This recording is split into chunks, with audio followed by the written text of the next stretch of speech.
ప్రభు అయిన యేసుక్రీస్తు నామములో మీ అందరికీ ప్రేమ వందనాలు. మీ అందరూ బాగున్నారని సేవకుడికి ఎంతగానో ఆశిస్తూ ఉన్నాను. ఈనాటి వరకు మనందరిని సజీవ సంఖ్యలో ఉంచిన ప్రభువారికే మహిమ, ఘనత, ప్రభావాలు కలుగునుగాక. 2025 సంవత్సరం 6 మాసాలు ప్రభు కాచి కాపాడి 7వ మాసంలోకి మనల్ని నడిపించాడు.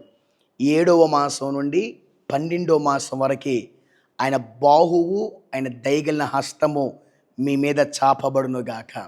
దేవుని బిడ్డలారా, ప్రభు నా మధ్యలో పెట్టిన ఒక చక్కని ఆలోచనని మీ అందరికీ తెలియచేయాలని పరిశుద్ధాత్మ దేవుని చేత ప్రేరేపించబడుతున్నాను. మీ అందరికీ తెలిసిన ఒక వాస్తవాన్ని ఒక చిన్న వీడియో రూపంలో మీకు అందించాలని ఆశపడుతున్నాం. బైబిల్ గ్రంథంలో రాజైన హిజ్కియా దగ్గరికి ప్రవక్త అయిన యెషయా గారు వచ్చి మాట్లాడుతున్న మాటలు, నువ్వు మరణిస్తావు, బ్రతకవు. ఈ 2 మాటలు గుర్తుపెట్టుకోండి. నువ్వు మరణిస్తావు, నువ్వు బ్రతకవు. మనం చదువుకుంటే కిందకు వస్తే దేవాతి దేవుడు మాట్లాడుతున్న మాట, యెషయా నువ్వు తిరిగి వెళ్ళు, ఈ మాటలు సెలవించు, 15 సంవత్సరాల ఆయుష్ పొడిగించబడుతుంది, మరణిస్తావు, బ్రతకవు. మళ్ళీ వచ్చి 15 సంవత్సరాల ఆయుష్ పొడిగించబడింది. మరణిస్తావు, బ్రతకవన్న మాట వినటానికి భయం కలిగింది. 15 సంవత్సరాల ఆయుష్ పొడిగించబడిందన్న మాట సంతోషాన్ని ఇచ్చింది. ఈ రెండిటి మధ్యలో హిజ్కియా ఏం చేశాడు? హిజ్కియా ఏం చేయగలిగితే ప్రభువారు పంపించబడిన యెషయా గారు మళ్ళీ తిరిగి ఆ ఇంటి మధ్య భాగాన్ని దాటకు మునిపే మరో అద్భుతమైన మాట ఆయన నోటంచి పంపించాడు. ఏం జరిగితే ఆ పని చేశాడు? ఓ చక్కని మాట.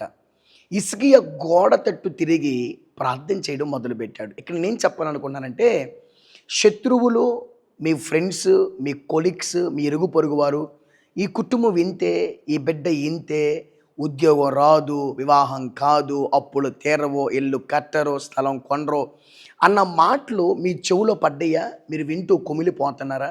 బాధపడుతున్నారా? ఏంటి అందరు నన్ను చూసి, నా కుటుంబాన్ని చూసి ఇలా మాట్లాడుతున్నారని వేదన, కలవరం నీలో ఉందా? ఆ మాటలన్నీ పాజిటివ్గా మార్చబడాలంటే, అనగా ఏ కుటుంబం అయితే మేము ఇల్లు కొనరు, కట్టరు, ఉద్యోగాలు రావు, బలహీనతలు ఉంటాయి అన్నారు, వాళ్ళు ఇప్పుడు చెప్పుకుంటున్నారు వాళ్ళు ఆరోగ్యవంతులు, మంచి ఇల్లు ఉంది, మంచి సంబంధం, మంచి కోడలు, మంచి అల్లుడు. ఇలాంటి మాటలుగా మార్చబడాలంటే మనం చేయాల్సిన ఒక పని ప్రార్థన, ప్రేయర్. హిజ్కియా ప్రార్థన చేస్తే అక్కడ రాయమన్నమాట, హిజ్కియా నేను నీ ప్రార్థన ఆలకించి తిని, అంగీకరించి తిని, నేను నిన్ను బాగు చేసి తిని.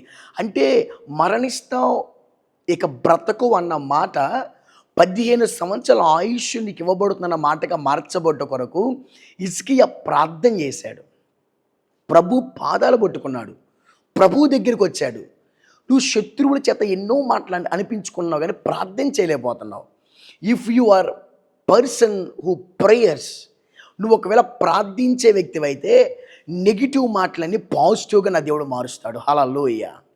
ఈ మాటలు వింటుండగా మీలో ఒక ఉత్సాహం కలగాలి. ఎస్, నేను శత్రువు మాట విని కుమిలిపోతాం, కృంగిపోతాం, బాధపడ్డం కాదు, నా ప్రభు పాదాలు పట్టుకోవాలి, నా ప్రభు దగ్గరికి వెళ్ళాలి, ఆయన శరణ దగ్గరికి రావాలి, ఆయన కబంధ స్థలి దగ్గరికి రావాలి.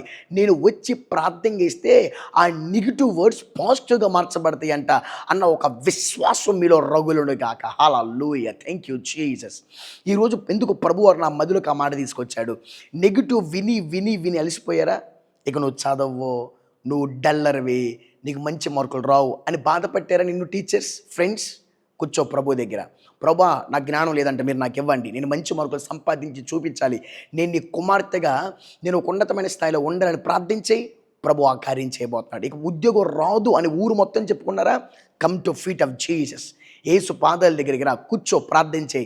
ఒక శ్రేష్టమైన ఉద్యోగంతో ప్రభు నేను తృప్తిపరచబోతున్నాడు. God bless you. ఆమేన్, ఆమేన్, ఆమేన్.